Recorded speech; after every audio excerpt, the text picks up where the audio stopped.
अंधेरे में खाना कैसे खाओगी मीनू?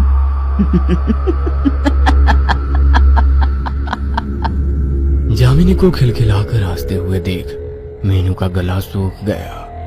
कैंडल की रोशनी में जामिनी और भी भयंकर लग रही थी। तुमने खाना खा लिया क्या? कांपती हुई आवाज के साथ मीनू ने पूछा। जामिनी फिर से हंस पड़ी। तुम्हें तो पता ही है मैं क्या खाती हूँ, है ना? मीनू के हाथ पैर सुन्न पड़ गए थे। फिर एक ऐसी घटना घटी जिसके लिए मीनू बिल्कुल तैयार नहीं थी। जामिनी पागलों जैसे हंसने लगी। उसका पूरा बदन हंसी के प्रकोप से कांपने लगा था।